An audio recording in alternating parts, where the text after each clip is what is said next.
charla es traída a ustedes por Youda. José Luis de Alba Youda es precursor de la industria del software en México, co-creador y cofundador de Compaqui, el software de mayor venta en el país. Es arquitecto empresarial, transformador social y evangelizador sobre temas de innovación y emprendimiento con más de 45 años de experiencia en el sector de la tecnología e informática. Actualmente es CEO de Incipio Ventures. The question now is, how do people respond to their scandals? For the wider region, I think one of your children's just walked in, but I mean, shifting sands in the region, do you think relations with the North may change? It's unclear at the moment what effect former President Gun-Hye's impeachment will have on the territories. Unfortunately, discontent in South Korea is not only related to President Gun-Hye's administration. Okay. This is a major embarrassment for South Korea, who often criticizes the North of corruption, and who now find themselves in the middle of a massive corruption case themselves. Sorry, you do look rather busy there. We can reschedule President Gun-Hye is very likely to face jail time too. Okay. I would argue, in an attempt to make an example of her. Right, so what does this all mean for the future of South Korea? So the future of South Korea really hangs in the balance. Oh my God, is that a bomb? And it'll be interesting to see how the North reacts to this new shift in power. Indeed. Well, this certainly has been... sorry, I've looked everywhere. I've looked in the sock drawer. Your husband is... I anticipate there'll be more to come from this region in the next few months. Kate Wordsworth, you're obviously busy. Thank you so much for your time. All right, let's find this sock then. Demos la bienvenida a José Luis de Alba con su charla Innovación y Emprendimiento en una nueva sociedad. Adelante, José Luis, buenas tardes, muchas gracias. ¿Qué tal? Buenas tardes, ¿cómo están? Pues aquí iniciando después de este arranque con algunos altibajos, pero ya estamos aquí. El video que se presentó al principio es para reflejar el que no estábamos preparados en términos generales para vivir un escenario como el que estamos viviendo. Hoy tenemos frente a nosotros una nueva realidad para los negocios y para la sociedad en general. Déjenme comentarles que en este momento lo que tenemos por delante es básicamente una nueva visión de la sociedad.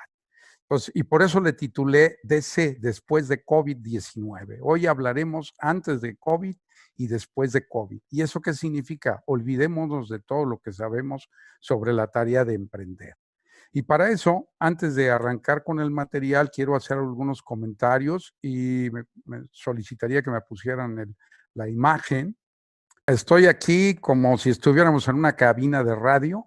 La idea básicamente es señalar que hoy vamos a vivir una experiencia totalmente diferente. Entonces, pensé en alguien que usualmente sigo, que es un chavo, porque yo les diría que me defino como sexennial. Son de los que mencionó Rolando, que andamos entre los 60 y los 70 años. Justamente en septiembre cumpliré 66 años y quise manejar esto en esta forma porque usualmente cuando hago mis presentaciones interpreto personajes. Y aquí estoy en una cabina de radio, imaginémonos que están con Chumel Torres y me faltan las porras que están alrededor y los que aparecen disfrazados, pero vamos a estar hablando. Y antes de comentar lo que se refiere a la plática y el material que voy a presentar, déjenme ponerlos en contexto. El día de hoy aparece en el periódico Mural una nota. Imagínense que esta es una cabina de un noticiero de radio donde se están leyendo las noticias del día y dice aquí en la sección de comunidad del periódico Mural local, difieren expertos en pico del COVID. Algunos dicen, el TEC de Monterrey dice que va a ser mayo 26 a 27. La Secretaría de Salud dice junio 13. La Universidad de Guadalajara dice que octubre si hay aislamiento al 60%, septiembre según el modelo de réplica, julio con confinamiento del 50%. ¿Qué quiere decir? Que si seguimos confinados vamos a posponer el pico. ¿Eso qué significa? Que va a depender de las acciones. Eso nos lleva a una primera reflexión. Estamos viviendo un mundo en el que tenemos que trabajar sobre escenarios. ¿Qué significa esto? Que tenemos que salir y explorar. Y ahora voy a cambiar, me voy a quitar los audífonos para estar más cómodo platicando. De explorador. Ya estoy en este momento como explorador, entonces nos personificamos como explorador y aquí ya estamos y como todo explorador pues salimos al trópico para que ustedes aprecien. Vamos a analizar lo que está en el medio ambiente y qué vamos a manejar. En ese sentido, las noticias que hemos recorrido, lo primero que tenemos que hacer como exploradores es informarnos acerca del lugar a donde vamos a ir. Vamos a entrar en un nuevo mundo. ¿Qué sabemos de él? ¿Qué otras experiencias se han vivido en el mundo? Y tenemos que analizarlos para poder comparar, hacer una extrapolación y en base a eso presentarnos un posible escenario, pero no uno. Tenemos que trabajar sobre escenarios. Si los expertos no están de acuerdo en el pico, tenemos que trabajar nosotros en nuestra empresa con escenarios. Es la primera recomendación. La segunda recomendación, esto ya pasamos a ocupar el escenario de qué que nos interesa hoy, qué vamos a hacer es analizar la historia. Esto que está pasando hoy con el COVID tiene antecedentes. Y replico algunas notas periodísticas. En el 2018, en febrero del 2018, el día 4, el Milenio reporta una noticia que el gobierno de Nicaragua estaba duro contra los poetas. ¿Por qué? Porque Ernesto Cardenal le había bloqueado sus cuentas. ¿Qué quiere decir esto? Que dependemos de un mercado que está alrededor, que depende también de un modelo de país. ¿Y eso qué significa? Nicaragua, Venezuela, Cuba, tienen un modelo de país, que es con el que están moviéndose. La pregunta sería, ¿cuál es el modelo de país que tenemos en México y cómo está cambiando? Si nos vamos a las notas de la elección presidencial, en el momento de ganar el presidente Andrés Manuel López Obrador lanza un mensaje para decir, oye, quiero reconciliar, y el secretario de Hacienda de ese momento empieza a trabajar sobre el presupuesto, pero de esa fecha a la actual ha cambiado el escenario. Lo que teníamos que preguntarnos es, con la colocación del ejército en las calles, sustituyendo a la Guardia Nacional, ¿cuál es nuestro escenario? Entonces, el piso de nuestro trabajo es el gobierno y cómo se mueve. Todo emprendedor va a estar sujeto a eso. Si comienzas una empresa en Estados Unidos, como lo comentó Rubén Flores, tienes unas ventajas, tienes unos beneficios. Si lo haces en Canadá, en España o México, pasa lo mismo. Lo primero que nos tenemos que preguntar es dónde estamos parados y cómo está cambiando ese escenario. Y no trabajar sobre un supuesto único, sino manejar un escenario y bases para el mismo. Comparto ahora la pantalla para poder continuar con la presentación y explicarles lo que estamos viviendo. ¿Qué estoy comentando y asumiendo hacia adelante? Primero, que es un mundo totalmente diferente. Como ustedes pueden apreciar ahí, ya es un mundo de low touch economy. ¿Qué significa eso? Que antes nos conectábamos, nos tocábamos, nos abrazábamos y esta caricatura aparecida en el periódico Milenio y en el Mundo, ¿qué nos está diciendo? Que ya no nos vamos a tocar. Eso cambia todo. Cambia toda la forma en la que estamos. Simplemente los clubes deportivos, ¿cómo vas a entrar al vapor, al sauna? ¿Te vas a poder meter también en el jacuzzi o ya no vas a poder hacerlo? Al terminar un partido, ¿vas a saludar a tu adversario o vas a tener que tener el cubrebocas y saludo de codo, como lo está mostrando la gráfica? Eso cambia todo. Las reuniones familiares, y si te vas a juntar, y hoy pasa, con tus abuelos, no vas a poder acercarte porque los jóvenes pueden ser portadores y en un momento, si el pico se va a finales de julio, agosto, o hay un rebote en octubre, o el año que viene, que en el escenario, los escenarios que se manejan hoy en día son de 12 a 18 meses, que en un momento dado puede durar esto. Entonces, ¿eso qué significa? Que vamos a vivir un escenario cambiante. Por eso yo los invito a que la primera pregunta vaya en línea con esto. La sociedad se mueve con gobiernos que son la base, pero esos gobiernos a su vez tienen una definición ideológica, tienen una forma de pensar. Y lo que yo me tengo que preguntar es, Ho'oponopono, ¿qué quiero yo en la vida? Esta es una técnica hawaiana que ha hecho muy popular en el mundo Mabel Katz, que está viajando constantemente, hoy ya no tanto, y donde la pregunta clave es, ¿qué es lo que yo quiero en la vida? Y nos lo preguntamos 3 veces. Entonces, la verdadera pregunta es, asume que en un momento en tu país tú vas a tener que tomar decisiones que probablemente no vayan a alinear lo que tu país está manejando. Entonces, la verdadera pregunta, ¿dónde quieres realizar tu potencial? ¿Y eso qué significa? Revisa tu estrategia y piensa que eres una chalupa en medio de fuerzas que son mayores. La disputa comercial entre China y Estados Unidos que se está dando, cómo se va a manejar hacia adelante. Y entonces lo primero que tienes que pensar es que hoy tenemos nuevas condiciones. Estamos acostumbrándonos, y eso ya pasó más de 21 días, lo que significa que ya tenemos un hábito, a tomar medidas profilácticas y de sanitización permanentes, a usar cubrebocas, a guardar medidas permanentes para adecuar los espacios de convivencia, los restaurantes, los lugares en donde vayamos a descansar. España está rediseñando sus hoteles de playa, van a tener que invertir todo, se va a tener que limitar el número de asistentes, los congresos, las convenciones, tenemos que preguntarnos cuánto durará esto y asumamos que va a durar este año y si hay un rebote y hay amenaza permanente, esto va a durar 2 años y puede ser que sea una nueva forma de vida. Tenemos que preocuparnos hoy porque no hay una vacuna aceptada. Van a empezar con algunas modificaciones, con algunas pruebas, pero no tenemos la seguridad de que esto funcione, que no hay un tratamiento definitivo. Hay tratamientos alternativos que han recuperado a los que lo han manejado y se han recuperado de esto, pero pueden volverlo a adquirir. No se ha alcanzado lo que se llama la inmunidad de grupo o de manada, que se habla que tendría que llegar a un 60-70% de la población de algún país, región o estado que lo adquiera para que se cree esa inmunidad.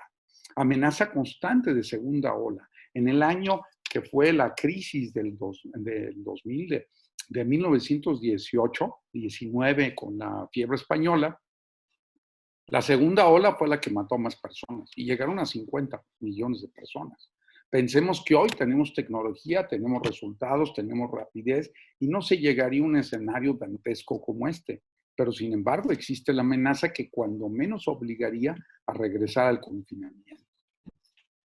Hablamos que estrategias se deben de reducir el número de casos para no afectar los sistemas de salud, que son los que se colapsan, tanto el público como el privado. Se necesitarán que los gobernantes tomen medidas extraordinarias y hagan cosas como el gobernador de Jalisco, que hizo una alianza con un hospital privado, el Ángel de Año, le dio el equipamiento que es público, que será retirado, pero que no le permitía de otro modo atender y separar a los pacientes de COVID-19. Hace 3 meses, en algún momento en el club, escuché una conversación de un especialista que hablaba cuáles serían los hospitales destinados, pero aquí se movieron anticipadamente. ¿Qué va a significar esto? Que los responsables acepten el efecto. Hoy el presidente ya está reconociendo ese efecto. ¿Qué pasará con nosotros? La Ciudad de México se comportará como Nueva York, como la Ciudad de Madrid, que no tomaron, o Londres, que en un momento entraron tardíamente y el efecto en estas ciudades fue superior. Y en algunos estados, como el de Jalisco, tendrá que contenerlo por el riesgo que hay de contaminación de otros que lleguen de otros lugares. O como en el caso de China, que le llegan los nuevos casos, en el caso de Wuhan, están llegando de fuera. Y preguntémonos cómo nos afecta. Y aquí pongo esta influencer australiana, Billie Bieber, que se dedica a rentar su sitio de erótico, pornográfico en 200, equivalente a 200 pesos mensuales. Es una nota que salió publicada con un video de TikTok y en el cual la chica aparece llorando porque ya le están cancelando y no tiene ingresos y pues salía ahí. ¿Qué va a pasar? La verdadera pregunta es, ¿lo necesito? ¿Es básico? Si no, va a perder la demanda. Se va a ir a demanda prácticamente cero. Entonces, la pregunta que tenemos que hacernos es, ¿quién es mi verdadero cliente? ¿Por qué me compra? ¿Sí? Saldremos del confinamiento, definitivamente, pero van a cambiar nuestros hábitos en el trabajo, en la casa, en la ropa. ¿Por qué? Porque nos hemos dado cuenta, hoy viviendo ya en el caso de Jalisco, desde el 13 de marzo, que podemos usar menos cambios de ropa fancy, que ya no tenemos que salir a que nos vean, que muchas personas que se habían acostumbrado por la moda, hoy la moda va a tener un golpe muy fuerte porque la gente se va a preguntar, las personas, oye, vivía así, yo no necesito tanto. El trabajo en el desplazamiento, algunos colaboradores que hacen 2 a 3 horas diarias entre el traslado a la oficina y el regreso a casa, que comen en la oficina, la verdadera pregunta es, ¿cómo voy a adecuarme a una nueva realidad? Las empresas que en un momento dado el colaborador gasta menos dinero en el traslado, le puede facilitar la infraestructura, lo puede ayudar al equipamiento y puede cambiar su modelo. Ya no estamos hablando de tener guardería en la oficina. La guardería puede ser en casa, pero también eso obliga a todo. La educación, por ejemplo, ¿cómo vamos a poder educar a nuestros hijos y que se reconozca esto? El ocio, la comida, todo cambia. 500% de crecimiento en e-commerce en el primer mes del confinamiento en México. El ocio, ¿cómo voy a divertir? Y hay una versión de Catán que se juega en línea que está limitada a 4 jugadores, pero sacarán una extensión. nuevos servicios, nuevos modelos como el gaming, la relación con la familia nuclear y extendida. Si yo vivo en una misma casa y están los hijos, hay una necesidad que estén ahí, pero si hay mayores y alguno de ellos tiene COVID, ¿cómo lo aislamos? Eso va a representar un reto para la vivienda. Los huevitos de vivienda se van a tener que replantear, porque la gente encerrada en un espacio reducido atenta contra su salud mental. Aquellos que tienen la posibilidad de desplazarse en cotos, que pueden caminar, que pueden estar en parques verticales o circular con una mayor debidas precauciones, tendrán una ventaja. Y hasta las conexiones de Internet, 40-45% de los servicios de educación públicos se encuentran que alumnos que no tienen capacidad de Internet suficiente ni equipamiento. Entonces encontraremos un diferencial más grande que va a distinguir de los preparados de los que no. Y se cumplirá el pronóstico con eso de 800 millones de empleos que desaparecerán en el mundo por la robótica, la automatización, la inteligencia artificial, etcétera. Los amigos, ¿cómo va a ser mi relación con los amigos? En un periodo reducido de tiempo, esperemos que así lo sea, se estará limitada a 10, 20. Las bodas, ¿cómo se van a casar? Las vacaciones, ¿dónde voy a vacacionar? Los que tenían pensado casarse, lo mejor que pueden hacer es posponer la boda, porque primero no tienen ni seguridad financiera, ni seguridad de cómo va a ser lo que van a vivir adelante. Los jubilados, el escenario de las casas de jubilados en España, en Madrid, donde hubo una altísima incidencia de fallecimientos. Las casas de retiro van a tener que rediseñar sus espacios, tomando unas nuevas medidas y utilizar más automatización, la oportunidad de los robots de sanitización. La muerte, el hecho de que hoy muchas personas ni siquiera pudieron despedirse de sus parientes. Vamos a tener que pensar en términos más realistas de que nos vamos a morir. Es algo que los latinos no aceptamos tan fácilmente y que hoy, ante un riesgo inminente, tengamos que tomar precauciones. ¿Cuántos tienen su testamento hecho? ¿Cuántos han previsto la gobernanza de su empresa? ¿Cuántos están trasladando las responsabilidades para limitar su participación? Y algunos que en un momento dado todavía el abuelo dirige el negocio y porque los hijos que tienen 45 años están muy jóvenes, 50, y de los nietos ni hablemos. Entonces, la gran pregunta atrás de todo esto, ¿cuál es nuestro modelo de trascendencia? ¿Y eso qué va a significar? Va a significar también que nos preguntemos cómo vamos a vivir. Twitter ya prácticamente les avisó a sus empleados, prepárense porque no van a regresar a trabajar a la oficina.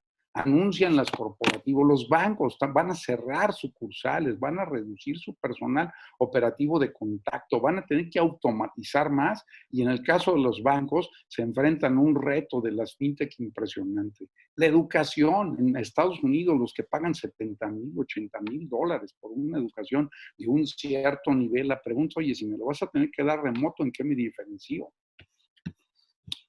¿Qué sabíamos del emprendimiento? Esto es muy importante porque ya hay algunos autores que nos hablan contra una vuelta a la normalidad. 200 personalidades en España, lideradas por la actriz, entre ellos Juliette Binoche y el astrofísico Aurelian Barrao, proponen que ya no haya regreso a la normalidad. Hace algunos años, cuando me correspondió ser secretario de Finanzas en Jalisco en el 2008, 2010, en un evento que tuve con el equipo de editorial de Mural, les anticipé que el mundo iba a tener que decidir entre reducir el crecimiento y suspenderlo o acabar con el planeta. Ese es el reto. Hoy nos dimos cuenta que no somos necesarios para la Tierra, Pachamama o Gaia, que puede vivir mejor sin nosotros. Entonces, la gran pregunta sería, ¿regresamos a lo que era y volvemos a poner en riesgo la Tierra? Se está recuperando. Entonces ya la pregunta hoy, lo que dice este grupo es la actual catástrofe ecológica forma parte de una metacrisis. Ya nadie duda de la extinción masiva de la vida en la Tierra y todos los indicadores anuncian una amenaza directa para nuestra existencia. Se trata de un colapso global cuyas consecuencias serán desmedidas. ¿Qué nos llevó a eso? El consumismo. La industria más contaminante es la de la ropa. Entonces, después de lo que es la generación, la producción de carne, especialmente el ganado vacuno. Entonces, ¿qué tenemos que hacer? Cambiar nuestros hábitos. ¿Y eso qué significa? La explotación, el uso intensivo de la agricultura y que ha ganado espacios. El aguacate simplemente deforestando los estados de Michoacán y de Jalisco. La verdadera pregunta que nos tenemos que hacer, ¿cómo vamos a tener una sociedad consciente? ¿Y eso qué significaría? Cambiar. Y eso afecta a los emprendedores. ¿Por qué? Porque los emprendedores tenían un modelo en el cual estaban trabajando y ese modelo va a cambiar totalmente. Lo que sabemos cambia. Por cierto, aquellos que contesten posteriormente una encuesta que enviaremos y una suscripción para obtener sus cuentas de correo, les enviaremos un resumen de este adicional resumen visual, les enviaré un documento dándoles referencias adicionales del material que estoy utilizando para que tengan los sitios con comentarios y demás, para que ustedes mismos desarrollen esa capacidad de lectura crítica, que busquen las fuentes contrapuestas, que no vean una sola opinión, sino que si oyen a alguien que es muy conservador y de derechas, como le llamaríamos, vean a alguien que sea muy de izquierdas, porque la verdad está en algún punto y además es móvil, no es permanente. Entonces, eso tenemos que hacer. Entonces, hoy los emprendedores partían de un escenario que era el anterior, se generaba una idea, se basaba en una hipótesis al detectar un problema, Heinz van Gulfen le llama fricción, o una necesidad posible del cliente que ya decía, yo podría hacer mejor esto de otra cosa. Y ahí surgía a partir de la idea un nuevo producto o servicio que resuelve el problema o satisface esa necesidad. Posteriormente lo adapta de algo que exista, lo construye el producto o servicio en un ciclo iterativo que inicia con un MVP. Esto es muy importante, un minimum viable product. Una empresa que conocí en Colombia hace 4 años, desarrolló su modelo a partir de una landing page, una página donde no gastó más de $20 para probar su hipótesis. Una pregunta lo lanza y hubo un mercado posible. ¿Qué quiere decir? Que lo que tenemos que pensar es que tenemos que hacerlo las ofertas iterativas. Preparen fuego, apunten, fuego, apunten, fuego, apunten. ¿Qué quiere decir? Tenemos que aprender a tener más resiliencia, tanto en el producto o servicio de nuestra empresa como de la empresa. Tenemos que estar preparados para cerrar. El reto no es que de los 100% que se fundan a los 5 años desaparezcan y que bajemos ese porcentaje. Eso es importante, pero el reto es que el emprendedor vuelva a empezar, como es el modelo en Estados Unidos. Porque cambia tan rápido todo que debe de pensar que él primero tiene que adaptarse en su interior. Muchos en algunos programas que se hacían físicos, cambia internet y hubo en uno que nosotros estamos patrocinando como empresa un 20% de renuncias porque no se sentían cómodos con el modelo de educación a distancia. Señores, más vale que se acostumbren. ¿Qué quiere decir? Que tienen que aprender a pivotear.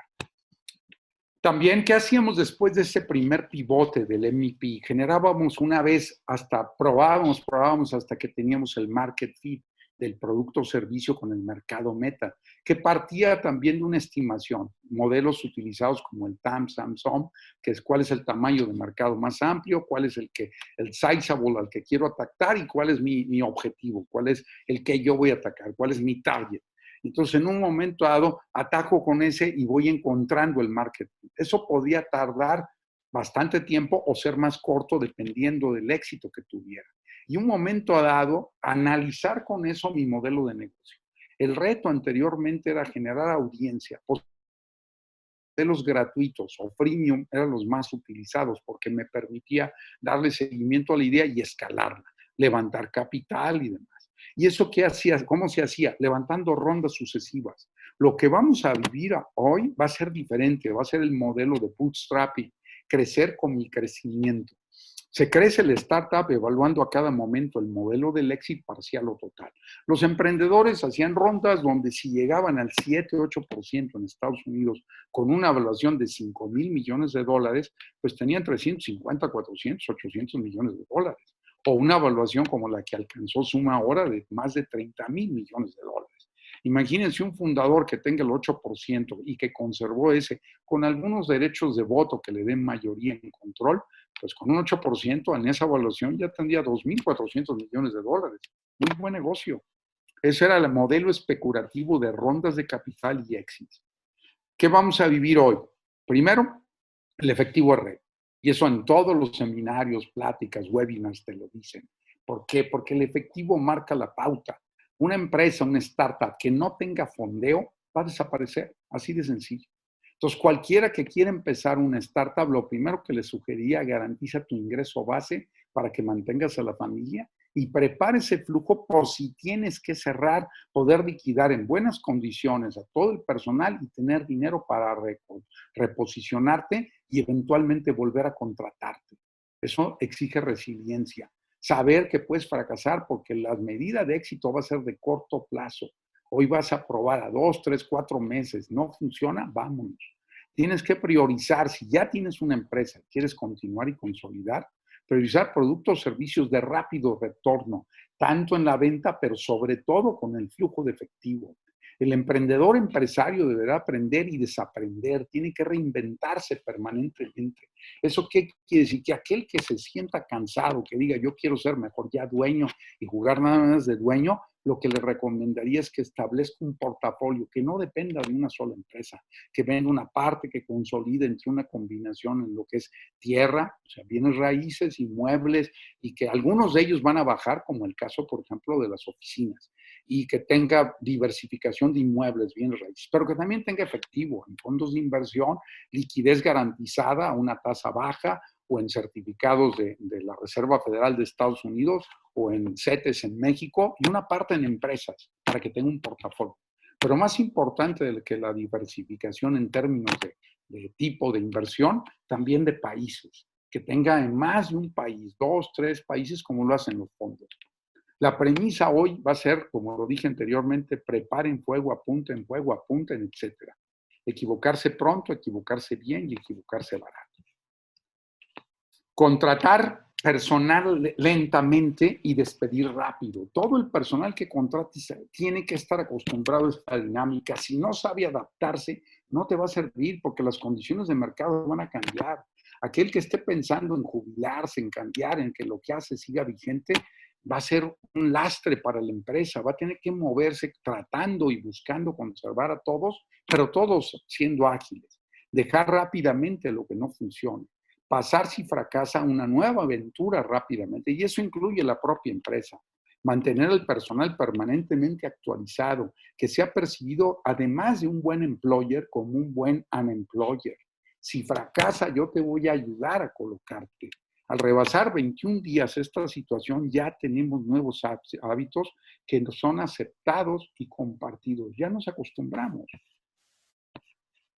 Avanzamos dramáticamente en la transformación digital. ¿Qué quiere decir? El primer mes del confinamiento, uno de nuestros socios, que con otra empresa, colocó 50 instalaciones de manejo remoto y muchas de ellas se colocaron a matacaballo y posteriormente llegaron a revisarse los esquemas de seguridad. Eso se aplicó en todos lados porque los dueños necesitaban supervisar. La necesidad de control del estilo de dirección muy arraigado en el occidente del país, ¿qué significa? Que tuvo que cambiar. Fue un shock, pero tuvieron que cambiarlo. Aquellos que están en el sector industrial a buscar automatizar y cambiar. Van a tener que regresar todos a cortar, reducir, explorar, innovar. No hay que cortar por cortar, hay que llegar y decir qué no genera y qué cosas que no hacía puedo hacer. Entonces, ¿eso qué significa? Liberar recursos que no tienen la misma trascendencia y oportunidad por unos nuevos que pueden ser apuestas e innovaciones, pero que tengan una rotación mucho más rápida. Esto va a generar nuevas formas de negocios y gastos, asumiendo que estamos reiniciando el negocio. Imagínense que ustedes hubieran tenido un desastre por un incendio y que el seguro les paga el 80-85% de lo que valía su negocio. Tienen la oportunidad de volver a pensarlo porque tienen experiencia. Hay que pensar como si lo hiciéramos así. Y si ustedes tienen la fortuna de que tienen un negocio establecido con líneas de crédito, con canales y demás, y que va a reducirse 10, 15, 20%, eso es mejor que el que estuviera empezando. Vamos a tener, como quien dice, una nueva curva de reemprendimiento. Revisar inversiones en exceso, y esto incluye sobre todo lo que se refiere a espacio físico. Estamos hablando de inmuebles que no van a tener el mismo sentido. La industria de inmuebles, de oficinas, el real estate para oficinas va a tener una caída muy fuerte porque va a sobrar el espacio. Las empresas ya aprendieron que pueden utilizar un 30, 40, 50% menos de espacio y rediseñar la oficina. ¿Cómo? Probablemente haciendo áreas para trabajo más abiertas, común, donde se reúnan de acuerdo a una gente y el colaborador vaya 4 horas en una sola mañana, o una tarde, o un día quedándose ahí porque junta todas las reuniones y sesiones de trabajo, y quizá máximo 2 días a la semana. Va a trabajar en forma remota y vamos a tener que apoyarlos a que puedan organizarse también con la familia, especialmente aquellos que no tienen la capacidad económica de poder manejar una alternativa, sobre todo en lo que se refiere a guarderías y demás. Los modelos de guarderías que se tenían en las empresas van a cambiar, van a tener que ser más modelos en casa. También al reducir los traslados, eso va a significar un ahorro en el gasto energético en forma impresionante. ¿Por qué? Porque vamos a usar menos el transporte y probablemente va a quedar, si se veía rebasado, va a tener una mejor oportunidad de un rediseño adecuado. Pero también los camiones van a tener que dejar asientos sin ocupar para poder soportar la sana distancia. El ahorro en gasto energético va a ser tremendo, pero también van a aumentar los gastos para los que se trasladen. Se calcula por algunos reportes que los traslados en avión van a incrementarse del 50 al 60%. Algunas líneas aéreas, como Ryanair de Irlanda, anunciaron que no van a volar con esas condiciones. Se van a esperar que algunos quiebren y ellos van a reentrar. Avianca anunció que se somete a las leyes de quiebra de Estados Unidos para protegerse porque calculan que no van a poder ser rentables y lo que quieren es poder programar y controlar los pasivos para que no los declaren en quiebra. Vamos a vivir también un nuevo modelo de convivencia familiar que también va a obligar a que los diseños de las casas de los colaboradores y de aquellos que están por el Infonavit y demás, independientemente que les dieran el crédito directo, que no sería más un problema que una solución, el dinero directamente que autoconstruyeran. Vamos a hablar de aumentar el espacio. Probablemente viviendas de nivel medio que estaban en 97, 100 metros cuadrados, subirán a 110, 120 con 1 o 2 espacios como home office para que puedan estar aislados la pareja que trabaja. Se van a incrementar sustancialmente las inversiones en tecnología para hacer más productivo el trabajo remoto. Se rediseñará el trabajo, los espacios para permitir juntas ocasionales y espacios para recibir clientes y proveedores por cita. Espacios y computadoras de uso común y se manejará con clave y certificación lo que es escritorios virtuales, como lo hace desde hace muchísimos años la industria de los videojuegos y algunas empresas avanzadas. Tú tienes tu máquina en tu casa, ni siquiera tienes que moverla, llegas a la oficina y hay un pool de 5 o 10 computadoras, entras, haces tu login, dan tus certificados que te llegan a través del celular, metes una clave y estás en tu escritorio virtual que descansa en la nube y no tienes que mover con riesgo ningún equipo. Para eso obligará a redefinir protocolos y niveles de acceso para información sensible, obligará a que se revisen todo lo que son los NDAs, los Non-Disclosure Agreements, los contratos, los procesos con que se maneja lo que significa el registro autoral y todo lo que significa proteger la propiedad intelectual de las empresas. Eso también nos llevará a que procesos, métodos, tecnologías y conceptos queden registrados en contratos y que se prevean contratos de non-compete por plazos de 3 a 5 años. Se redefinirán también esquemas de remuneración más flexibles que permitan facilitar el desarrollo creativo y la rentabilidad. Eso también nos va a llevar a modelos colaborativos donde lo que genere el colaborador pueda convertirse en un spin-off o una empresa que se desprende, en el cual pueda tener una participación accionaria con nuevos modelos de colaboración y formar clústeres creativos. Eso va a impulsar, sin lugar a dudas, los modelos en los cuales participamos los que ya estamos de Venture Builder, porque permite crear un ecosistema similar a la industria del cine, donde en un momento se da la Open Innovation y el Venture Builder. Y así tenemos actores que comienzan de actores o algunos de dramatistas o guionistas que luego se convierten en directores, en actores, en productores.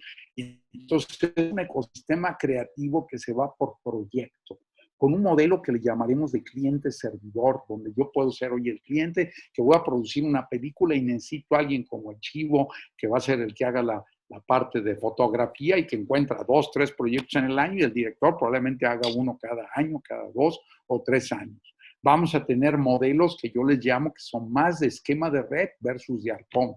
Cada nodo de la red contribuye a la potencialización del ingreso versus el arpón, que significa que solamente vamos todos alineados y alguien manda y nos lleva a él. Eso que conlleva también modelos de distribución del ingreso, que tendremos que pensar en contra de lo que se estila mucho en este lugar del país, en donde quieren hacer su negocio y ser los únicos dueños. Viviremos también, y también beberemos, porque va a ser una nueva cultura, una cultura de emprendimiento que hoy, aunque existe siempre la posibilidad de explorar y se dispone de capital todavía en exceso de algunos mercados, el riesgo aumentó. Entonces, los que busquen dinero van a tener que checar, oye, ¿cuánto es el dinero que necesito meterle? ¿Cómo le voy a hacer? Y entonces, en base a eso, te va a pedir rentabilidad. Antes bastaba con crecer el negocio porque el que invertía pensaba que se iba a vender. Hoy, más rápidamente te van a pedir que logres el break-even, el punto ya en el que ya estás tablas entre el ingreso y el gasto. Y que justifiques la nueva ronda para crecer el tamaño de negocio, pero que ya es rentable. Eso también lleva a nuevos modelos de evaluación de startups donde se privilegia cómo se compra un negocio en marcha, que se le evita. ¿Cuántas veces lo que ganas de dinero líquido, el cash on cash? ¿Cuánto es tu potencial?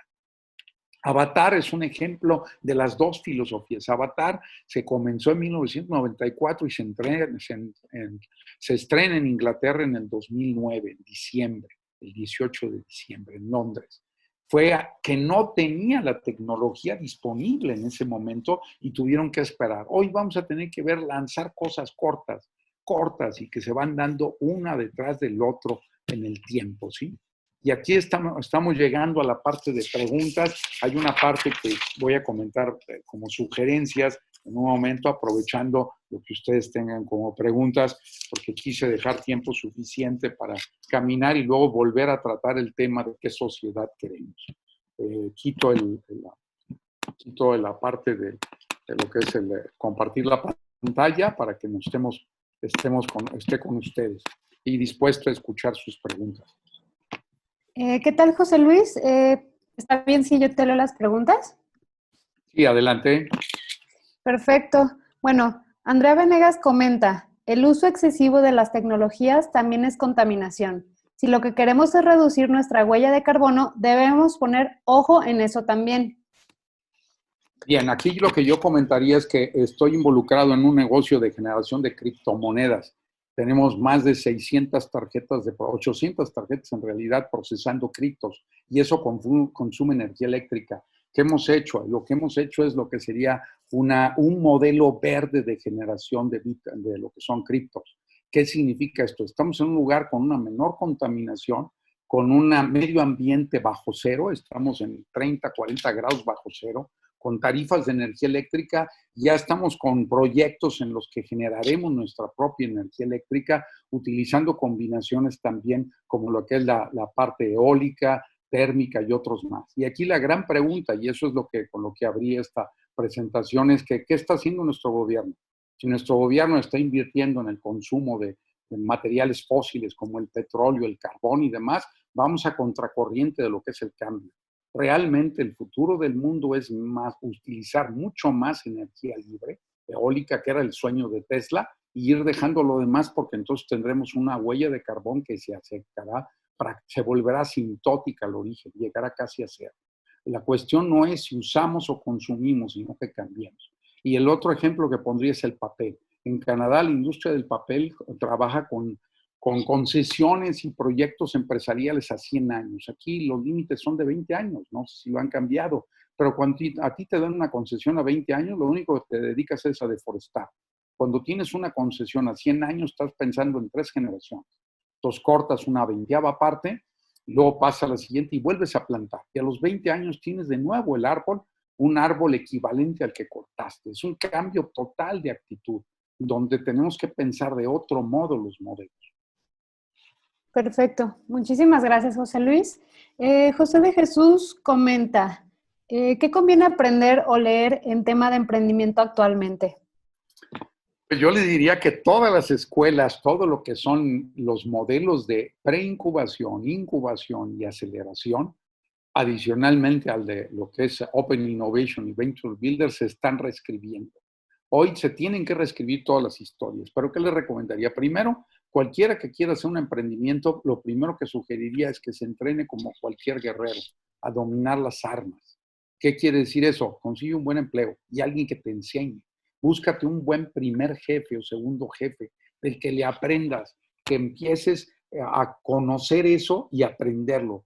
Sería la primera recomendación. La segunda, forma un capital suficiente, no para todo el emprendimiento, sino para que el socio que invites con la primera parte, el capital semilla, vea que tú estás poniendo algo más que tu tiempo, que también le vas a poner dinero. Entonces, y buscar lo que ya existe, lo que son las organizaciones públicas o lo que tiene la Secretaría de Economía, lo que tiene la FOJAL como fondeo. Yo recomendaría en ese sentido, no tomen ningún crédito, comienza buscando, aunque sea una parte, que sea capital de riesgo, fondos de gobierno por concursos, etcétera, en la etapa inicial. No te acostumbres demasiado pronto a conseguir pasivos. Cuando comenzamos InnoHub y Rubik Venture lo hicimos sin créditos, rondas de inversión y bootstrapping, que es lo que está hoy de moda. Sería lo primero, prepárate tú, porque hay muchos que no saben hacer cosas que luego van a necesitar dirigir. La segunda recomendación, no lo hagas solo. Los llaneros solitarios, y yo como inversor he participado evaluando más de 50, 60 proyectos, he invertido en más de 30, 40 de ellos, he cerrado ya cerca de 10, estoy cerrando algunos y evaluando, y lo que le diría, lo que busca uno no es un llanero solitario, buscas 2 o 3 que son complementarios. Entonces, si tú eres bueno en algo, búscate quién va a ser tu socio y lo vas a invitar al baile. Muchísimas gracias por las recomendaciones. Guillermo Pérez pregunta, en un marco de retorno a la normalidad, ¿cómo ves el futuro inmediato de la industria turística en México? La industria, y hay diferentes opiniones, se habla de que Puerto Vallarta, hay una publicación reciente de esto que voy a incluir en referencias con el documento que les envié posteriormente a su registro, para que acepten recibir esto, habla de que se va a llevar 4 años Puerto Vallarta. Mi anticipo, ¿cuál es? Primero, tú no te vas a subir muy rápidamente un barco, porque tuvieron problemas aquellos que estaban en un crucero. Entonces, los cruceros van a ser menos demandados. Los vuelos de avión van a exigirte ya, y se habla de eso, de 4 horas que vas a tener que llegar de anticipación, porque van a tener que verificarte, sanitizarte, caminar y demás. Además de que va a ser más caro el traslado. Entonces, los destinos turísticos de México se van a ver sumamente afectados por los traslados en avión. Para mí, el más afectado va a ser Los Cabos, porque tiene llegadas por cruceros y por avión, una parte menor de la parte que llega por tierra, que los números lo dirán. Luego, Cancún tiene turismo de la península que llegará a destinos que están a 2 a 4 horas de traslado en carretera, se van a recuperar más rápido, pero Vallarta habla de 4 años. Entonces van a cerrar algunos hoteles, va a haber más personal, va a bajar los sueldos en la industria turística porque van a encontrar menos empleo, va a bajar el nivel que tenían de propinas porque va a haber menos consumidores. Y lo que se aconsejaría aquí, como cuando se vivió la crisis también de los atentados del 11 de septiembre, es que formen pools, que los empresarios de plano lleguen, se junten, hagan en lugar de un solo hotel, se junten, cierren 1, 2 o 3 hoteles y se junten 4 o 5, pongan en operación y cambien la participación accionaria para que hagan un pool de oferta y cedan su control accionario a cambio de sobrevivir parcialmente. Entonces, eso va en contra de lo que muchos estarían manejando. Las marcas grandes y las cadenas lo van a poder hacer. Yo anticipo asociacionismo más fuerte, búsqueda de modelos para que sobrevivan. El consumo también va a bajar porque los que viajen van a buscar modelos más de todo incluido, con diferentes niveles de gasto, porque va a ser más caro viajar. Entonces, el turismo. Pero lo más importante, también eso va a ser bueno para el planeta, porque ya hay un estudio de biodiversidad que advierte que es imprescindible el decrecimiento económico. Que regreso a lo que yo anticipaba, ya vayan pensando que probablemente el mundo, y tal vez sea lo mejor, no regrese al nivel del PIB que tenía antes. ¿Por qué? Porque estamos acabando con el planeta. Lo que tenemos que pensar es cómo decrecemos en ese PIB o cómo lo reconvertimos. ¿Qué quiere decir? Contenidos virtuales, como Netflix, como Amazon Prime, como Apple, como todo lo que es Apple TV, todo lo que sea contenidos, en la disminución de los horarios de trabajo, la nueva industria y la más atractiva y la más valiosa va a ser la de contenidos digitales, que va a obligar también a que en un momento podamos darle contenido a los que les vas a disminuir la jornada. Probablemente tengamos que establecer el ingreso global universal para proteger a los colaboradores y el gobierno tendrá que pensar en eso. En España, que tienen los ERTES, ya están hablando que vas a poder despedir después de un ERTE. Y vamos a tener que hablar de esos seguros de desempleo, porque si no, las personas, al no tener un ingreso, va a ser una crisis social y una revolución. Entonces, si queremos salvar a la tierra, y tomo esta referencia de una entrevista que hicieron ahí en Barcelona, la prioridad que debe ser salvaguardar la biodiversidad. Una naturaleza bien conservada nos protegerá de enfermedades como esta.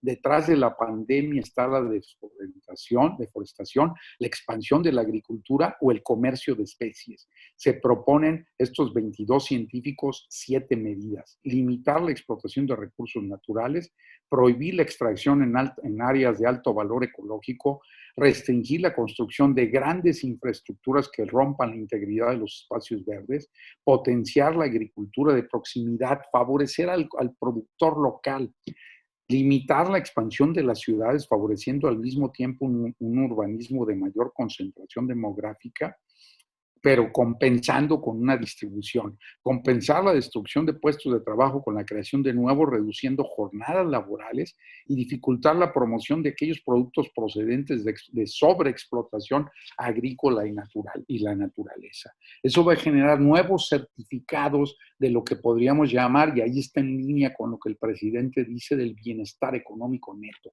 Tendríamos que hablar de un certificado y no lo que es la responsabilidad social corporativa como se le ha entendido. Estamos hablando de que las empresas van a tener que pensar si lo mejor es ya no crecer, quedarse en ese tamaño, ser rentables, continuar con eso y apoyar con las excedentes y las utilidades nuevos proyectos de negocio y eventualmente hacer una división de la empresa, como se usa en el 21, cuando salen un número igual, se abren las cartas, aquí también darles a los accionistas una nueva serie de otra empresa que se separa y generar nuevas oportunidades de negocios. Vamos a hablar de que todos estamos reaprendiendo hoy. Bueno, la siguiente pregunta de Alfonso Carrillo va muy de la mano con esta respuesta que nos acabas de dar. Dice, Joe, el papel de las venture capitals en la recuperación después del COVID. Bien, lo que vamos a vivir es que tenemos, y eso no es el tema que estaba tocando hoy, pero atrás de todo esto, como lo dije, hay una visión teológica, y en eso nos lleva una ventaja Asia en términos generales. En Asia, la visión es de trascendencia y de comunidad, en Occidente es de competencia. Partimos en Occidente de un modelo egocentrista y en el caso de Asia un modelo ecocentrista, que China es lo que está haciendo. Vamos a tener una pausa entre la disputa por el dominio del mundo entre Estados Unidos y China, pero que China va ganando. Y la aparición de su moneda y demás, que también dudarían muchos de que la controlen, eso es la lucha de los mercados de capitales. Vamos a vivir un cambio de poder de los bancos, los grandes bancos y demás hacia las fintechs. Los bancos están comprando agresivamente compañías tecnológicas, pero vamos a aparecer cada vez nuevos modelos de crowdfunding y de modelos de este tipo, que van a buscar apuestas rentables cortas mientras se estabiliza. El indicador de VIX de volatilidad ha crecido muchísimo. Son los tiempos donde muchos también perderán una gran cantidad, pero habrá algunos que ganen. Entonces yo creo que los fondos, como ya lo están haciendo, están llegando a México para ver dónde hay ofertas. ¿Quién es barato? Y aquellos que ya tienen un mercado, que tienen una base instalada, que tienen un ingreso recurrente y que tiene potencial, saldrán adelante y con una ventaja. Aunque el mercado decrezca un 5, 10, 20%, si desaparece un poco más de competidores, van a tener un mercado para crecer. Y eso en lo personal, en alguna inversión lo hemos vivido en una fábrica de ropa. ¿Qué es lo que pasa? Que al final de cuentas, el que se prepara para esto y busca los recursos de capital, de tecnología, de conceptos, pero sobre todo de talento humano de sus colaboradores, va a ganar participación de mercado. Muchísimas gracias por esta respuesta. Tania Carrillo pregunta, José Luis, ¿consideras que el empresario mexicano aún tiene miedo a optimizar sus procesos digitalmente o la pandemia hará que se vean forzados? Mira, hay ejemplos que en una sesión del IPADE donde se hablaba de comercialización, gente que tuvo que entrar con Mercado Libre en 5 días. En 5 días tuvo que montar una parte de su oferta en Mercado Libre para no quedarse sin vender. Lo que yo diría, el que no se mueva ahora ya no se va a mover. va a terminar sin mercado. Entonces, hoy es obligado. ¿Cuál es el problema? Que muchos de ellos, por malos hábitos financieros personales de los empresarios, pero también de los colaboradores, esto es general, no tenemos hábito de ahorro. Mi recomendación es que tienen que tener mínimo 3 meses de gasto de liquidez, idealmente de 6 a 9, para poder inclusive cerrar el negocio si hay necesidad. Lo que tenemos que medir es rápidamente pivotear. Entonces, los empresarios mexicanos se tienen que tecnificar obligadamente porque no van a poder tener la misma presencia. Los restaurantes que no se habían metido antes a entrega a domicilio, lo tuvieron que hacer o ya no están. Ya hoy se habla de 800,000 empleos que se van a perder. Yo creo que va a ser un poco más de eso porque ya perdimos todo lo generado en el 2019 y va a perderse más. Y esto va a depender de las acciones que tomen el gobierno nacional y a nivel local. Y es en cada país. Todos los países están enfrentando esto. Y hay uno de los autores que nos habla, uno de los referencias que les daré, que es Comunismo o Muerte. Él habla de que los estados tendrán que hacer lo mismo que hizo Inglaterra, meterse y expropiar temporalmente. Yo le llamo la solución Yacoca. ¿Cómo se salvó Chrysler? Entrando como accionista el gobierno y luego recompraron los socios las acciones y pagándole a Lee Iacocca $1 de sueldo base. Hoy va a ser quién cree y quién no cree. Y desde el punto de vista de las reglas operativas, si tu pasivo rebasa y ya te comiste la parte sustancial del capital, puedes entrar a un proceso de quiebra obligado. Entonces van a tener que buscar capital. Muchos empresarios locales van a tener que buscar cómo vendo una parte y a quién le vendo, buscar el socio adecuado. Muchísimas gracias, José Luis. Lázaro Salas pregunta, ¿cómo podría cambiar la industria de la educación para carreras teóricas y prácticas? Ese es todo un reto. De hecho, Peter Diamandis en su colaboración semanal que envía a los que estamos en Nexo y en lo que es Exponential Organization, lo que es Singularity University, una de las cosas que dice que es la educación ya cambió de sentido totalmente. Hoy nos vamos a ver con un modelo de universidades que yo lo anticipaba antes, de aulas vacías. Vamos a tener lugares donde el inmueble tiene un valor, pero van a tener que rediseñarlo totalmente. Áreas de convivencia abiertas, salones ya no con el modelo tradicional, una enseñanza virtualizada con poca presencia física, y los alumnos se van a preguntar definitivamente, ¿cuánto estoy pagando por esto? Lo que les va a interesar en el caso de una universidad es lo que se llama la certificación. Pero mala noticia, compites contra todos en el mundo. Alguna gente dirá, ¿por qué voy a entrar con esta universidad si puedo tener un certificado de la Universidad de Harvard, de Stanford, de Yale o de cualquier otra? ¿Sí? Entonces, hoy la competencia se volvió global. Los competidores le llegaron igualito que los programadores. Los programadores ya estaban acostumbrados. 40% la fuerza de programación del mundo ya trabaja en home office y hoy subió. Compañías como Dell, ya un 60-70% de sus colaboradores ya estaban en trabajo remoto. Hoy van a tener que pensar que lo van a hacer. En educación, los que no hayan avanzado van a tener que incluir esto. ¿Y a qué los va a obligar? A realidad virtual, realidad aumentada, modelos donde se sientan presenciales, buscar nuevas tecnologías, proveedores y demás, y modernizarse. Muchas gracias, José Luis.